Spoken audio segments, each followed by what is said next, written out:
Hi, Lorna. So we're going to start off with François Hollande's grace period coming to an end, according to one paper at least.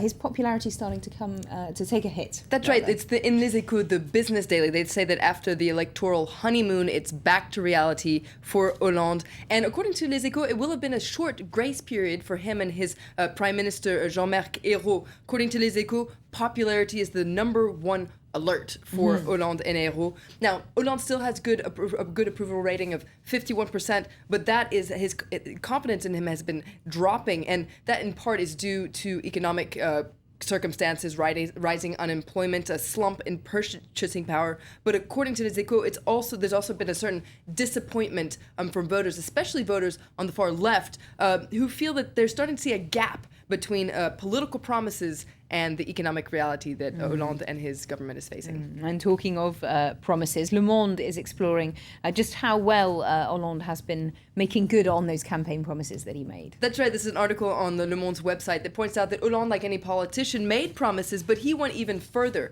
because back in April, while he was on his campaign trail, he published an agenda for change, which outlined precisely the government's commitments for the very first months of his mandate. So Le Monde.fr goes back and looks, where is Hollande at on this change agenda? And according to Le Monde, he's made good on about half of his promises, a little bit more than half of his promises. For instance, he cut his own salary. He's gotten the ball rolling for getting French troops out of Afghanistan. They point out, though, that others are still working on some. Some he's dropped altogether, but he's also had some bonus ones. For instance, increasing a minimum wage by 2%. Okay, so a mixed bag there for him. But the government is getting criticism, isn't it, for its latest announcement, which wasn't part of any campaign promises, making cuts in the civil service. That's right, and that's on the cover of Libération, the left-leaning newspaper here. H comme Hollande, so H, which is the letter H, but also an axe. And there you see Hollande, he wants to axe the staff within the civil service.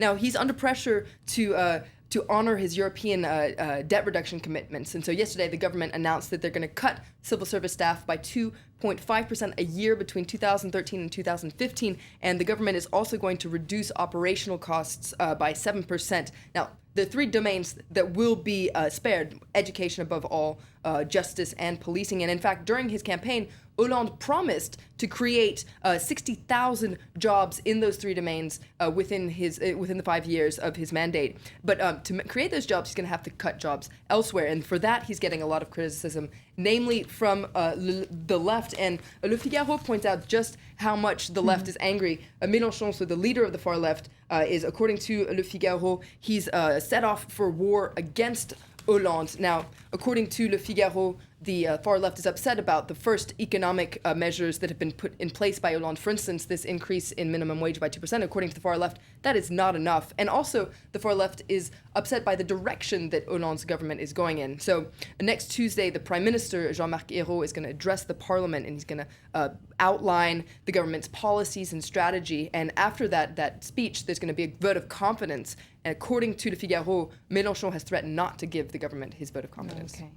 Well, finally, we're going to move on to a bit of a sad story for France, and certainly for some fans of old technology, perhaps. The plug is being pulled on the forerunner of the internet here in France, Minitel. Minitel, absolutely, and it's on the cover of 20 minutes, 3615 adieu. Now, for those of you who know how to use Minitel, 3615 was the code that you had to use to be able to use this little cutting edge of technology it was at the time. Now, you used to be able to check the news, check up phone numbers, order plane you had a little screen with little keyboard. Yeah. It was just like the internet, but just a little older and more archaic. And in fact, the internet did overtake the Minitel and made it obsolete. And so at 30 years, it wasn't the service for 30 years. In fact, I must admit, I actually thought it was already out of service, but it turns out it wasn't. And so France Télécom in Orange is pulling the plug. But there's a really funny article that I really recommend you reading in Libération, where journalists from Libération went on Minitel, because one of the big things that Minitel was used for was dating. And so they went on this famous dating site, which was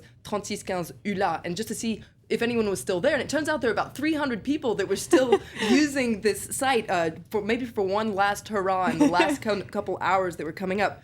But anybody who was using 3615 ULA, don't worry, because there is a website. It's ula.fr. So if you were using 3615 ULA, don't worry. You can transfer your account and keep dating. Phew. Thanks very much indeed, Florence, for that look at all today's top French headlines. Well, still to come here on Live from Paris.